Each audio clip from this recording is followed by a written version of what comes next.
What are the original borders for Corner Pocket? Okay, we consider El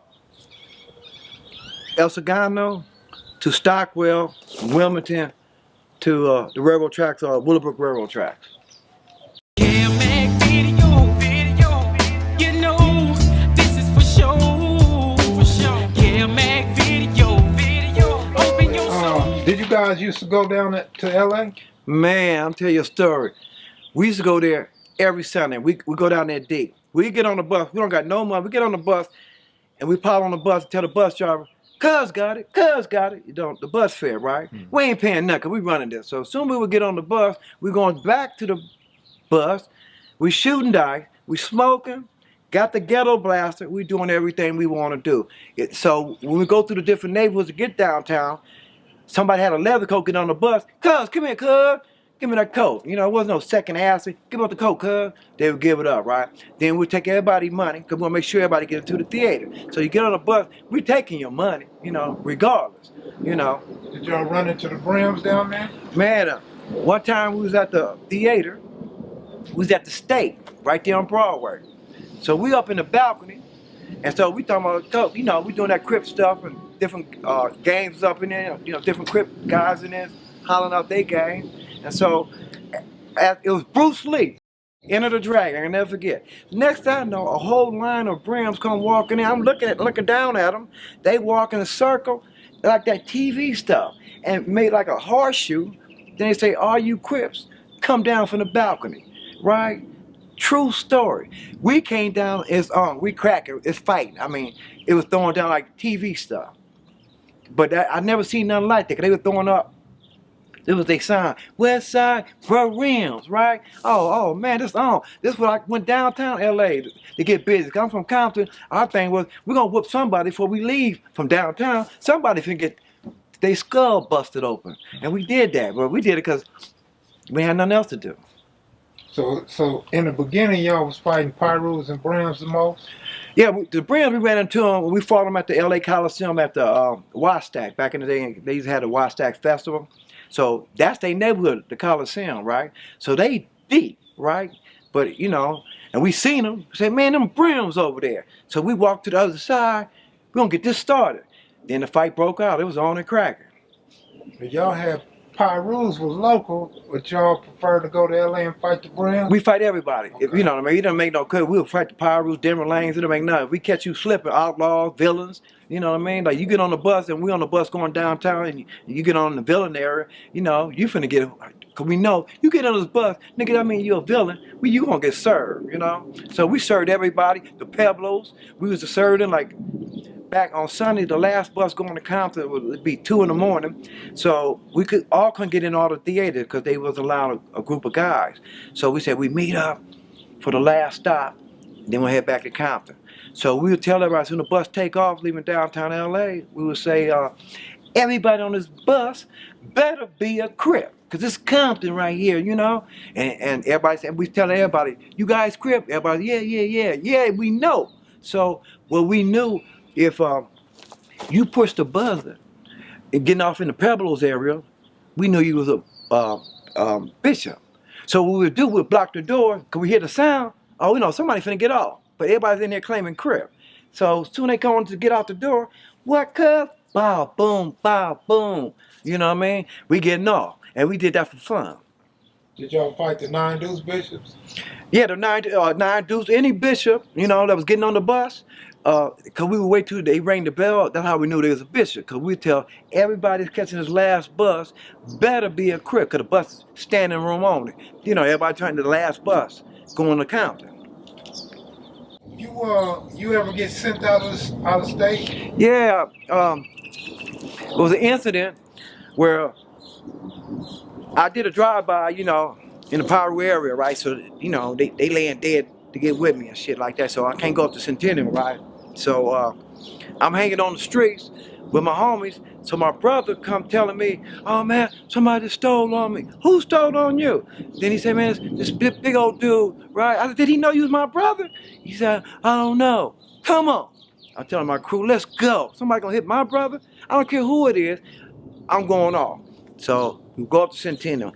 He said, the dude played basketball, right? He on the team. So the dude was the center of Centennial. So I get in the game, I'm at the edge of the court. So I'm telling my brother, point him out, right? My brother said, that dude. So dude turned around and everybody in the stand was saying, Piru, west side. They see me, right? You know, I got blue Pendleton, AC Doocy and stuff like that. They, you know I'm a Crip and I'm with this Crip stuff, right? So they all looking at me and stuff like that coming down the stand. So my brother said, him. So I pulled out this gun. So I cocked it. I started dumping on the fool, right? I could have hit him, but I shot around him. Boom, boom. So he took off running inside the gym. Then the people, all them Pirus was coming out the stand, and I didn't shoot that thing. I shot in the ceiling, but they thought I was shooting that thing. I go, doom, doom, doom.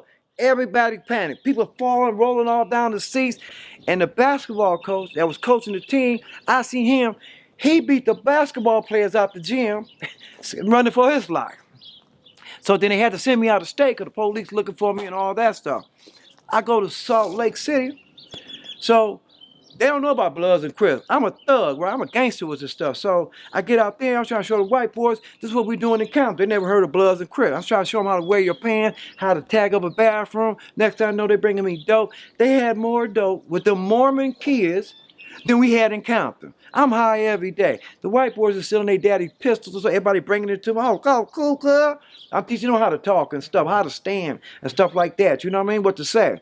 So everybody thought, oh, he's the cool black dude out of LA, you know, he out here. So I got a flock, you know what I mean? I said, y'all gonna call yourself some Salt Lake Crips. You know what I mean? I'm telling the white boy. So I was showing them how to mark up Salt Lake City, right? Salt Lake, a beautiful city, right? They start seeing Crip stuff, Salt Lake Crips and all that. And so next thing I know, the school kicked me out the whole district. And I didn't have a fight or nothing, but they said I was bad influence on them white kids in Salt Lake City. So I couldn't go to school at all in Salt Lake City school district. So that's how you got back to Compton? Right. So I thought, Mom, I ain't gonna be doing that stuff no more. Mom, you know, I changed. I couldn't wait to get back and terrorize even more. You been in a penitentiary?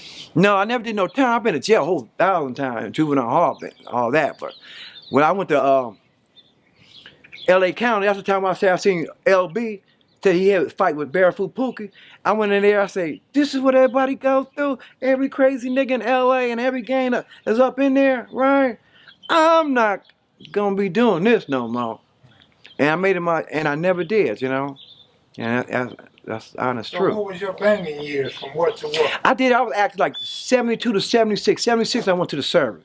And that would save my life. I seen a whole different life than what I seen growing up in Compton, right? And I like that new life that I seen, you know, but I had to get adjusted to the military way. So I go to the service and basic training, and so a cat would look at me. Now, cuz, what you looking at? Do you know me? To me, you don't know me, you mad dog me. So I'm fighting, right?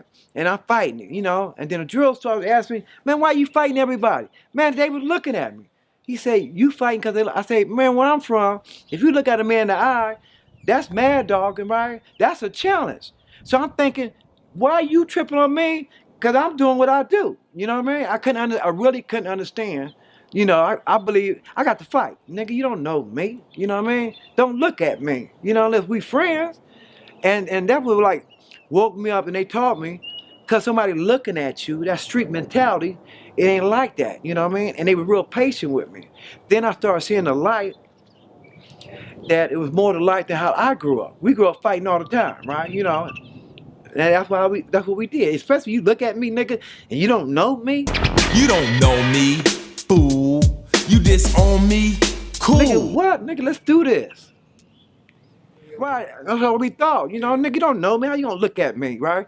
And then we get somebody comes to a liquor store at our liquor stores, right? So we mad dog.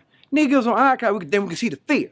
Then we got you when you come out the store. Give us that drink, you know, because you can see the fear in somebody's eyes, you know what I mean? And we get people like that. We looking hard, you know, we stand up on the corner. We got lopes on, you know, midnight, you know, and watching everybody come in that store, care what age you are. And once we see that fear, nigga, we come out, give up that fifth.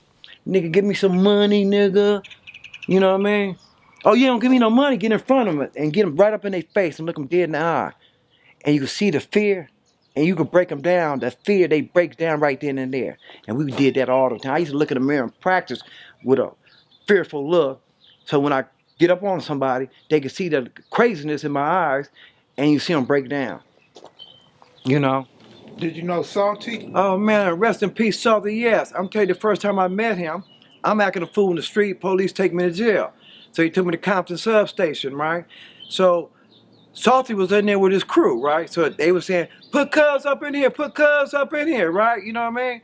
And so it had some empty cell, but I was giving the police a hard time, you know? And I'm talking shit. I don't give a fuck what cell I go to. This is what I do. I'm talking shit thinking the police gonna put me in some of the empty cell. They put me in a cell I didn't want to go to. They put me in with Salty in there, right? So soon I get up in the cell, they say, Cuz, what set you from? What set you from? Then Salty, how I met him, he say, fuck this. I'm gonna go head over Cuz. He wanna fight, right? You know what I mean? So he walking up on me, right? He said, Cuz, what set you from? Down to my corner Poccet Crip. Then he started naming names on this. Then he said, you know Too Pretty Kenney? Nigga, that's me, nigga. He said, oh, you Too Pretty Kenney? He said, man, I heard about you, man. I said, man, I'm Too Pretty Kenney. Then everybody started shaking my hand because they heard about me. Everybody want to shake my hand. But he wanted to fight me, not knowing, and gonna ask me, did I know Too Pretty Kenney? Nigga, that's me, nigga. What kind of guy was Salty? Salty, he had heart. He put it in, you know, he put it down, and the Piru's killed him. What was Compton like after his death? I mean, it was on. It's on and crack because Salty was like one of the top dogs and stuff. So we was getting at, you know, the Pirus, the Lula Park, Fruit Town, Piru, Treetop, Campanella. They got served. Salty was from the Grandies? Yeah, all of them was hanging at the Grandy. Mac Thomas, Salty, Bitter Dog. You know, if you was a Crip or doing anything on that Crip stuff, you hung in the Grandies. That was the spot. That was like the clubhouse. Tell me about Lil Lasalle. Lil LaLa, he's from my hood. LaSalle, oh my God. Rest in peace, LaSalle. He was a factor. You know, LaLa had hands though, you know, and I liked it LaLa just because he had hands. He didn't need no weapon back in them days. He got out. He you know, and the Pirus know LaLa real good. The West Side anyway. You talking about bad dude? LaSalle was so gifted with his hands that he used to be fighting and talking, and the crowd watching all the girls. He be telling the girls, watch this, boom, hit a nigga with the left. Man, watch this, y'all, boom, hit it with the right. Then he say, I'm tired of fucking with this nigga. He say, y'all, he tell you talking and fighting. He say, I'm gonna knock this fool out. Bip, bip, bip, out. LaSalle had hands. And he rested peace. They did him wrong because he was so tough with the hand. He didn't do no shooting. He'll beat you down. They shot him up and hung him in a tree to get rid of him. Did you know Buddha from the West Side? Buddha, yeah.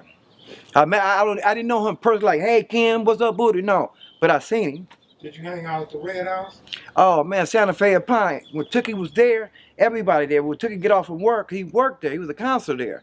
So we go to the corner right there on Santa Fe and Pine, had a little plaza. All the Crips, we up there because Tookie in the Big Red House. Then he left the Big Red House and moved to Atlantic Drive and started that out. Jumped that off the Atlantic Drive Crips. They used to say, don't panic, it's Atlantic. When did Atlantic come out? They came out when Tookie went over. Bob Simmons owned the home, the Bob Simmons home. It was mostly for Crips. So when Bob Simmons went and bought some more stuff on Atlantic Drive, them duplexes, Tookie went over there. Then he turned the whole neighborhood. Then they became Atlantic Drive. So Tookie had a lot of influence in Compton. Man, yeah. That's a trip. That Raymond Washington didn't have as much. Now Raymond had come out to he came out to Centennial on one of your videos where AC was saying that he came out to the car reports called Raymond, right? Then the day Raymond came with his crew to get busy with them Pirus, but AC, you know, knew him, grew up with him, and that was squashed him. Cause they racked back AC, and then the car reports called Raymond, and I'm thinking, okay, we're gonna finish this. If you know, Raymond come up here, it's over for the Piru. They done. We're gonna end this shit. Did you used to go up to do those? Yeah, man. Back in the day, Pirus was like the Piru boys. We was cool with them, right? You know, they wasn't claiming nothing. They was Piru boys. So we all hanging up there, you know what I mean? Crips and stuff. Then when the stuff jumped off, we still going up there, but they didn't want no Crips up in there. So we up in there. We Crip walking all that. somebody come in, get the announcer and say, if any Crips up in here, step outside, you know? And we said, what? Oh, these Pirus want some? We go outside, they waiting on, they got guns. Then we come out, they across the street, we walking up on them, they start blasting, hit by 4 of my homies. What year was that? That was like 72, 78, and That's when the war first started. yeah, when, Puddin' them, you know, I seen Puddin' blasting, right? You know what I mean? Puddin'. He made Piru, I'm finna tell you, Puddin' made Piru what it is today. Puddin' and Tam, they was, I'm gonna be honest, they were psychopaths. And I used to see them, I said, man, there'd be some good Crips, because these some straight killers.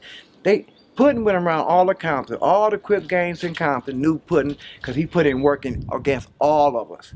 And we all get together and say, man, we're gonna kill Puddin', right? All them Crip gangs out there. So we would find out what car. Puddin' driving a 6'4", green, right? So when we would see that car, the neighborhood start blasting on the car, then Puddin' would sell it to somebody else and get him another car because his car marked. Then somebody else would get all shot up, you know what I mean? And he would buy another car, then work out, Puddin' got this.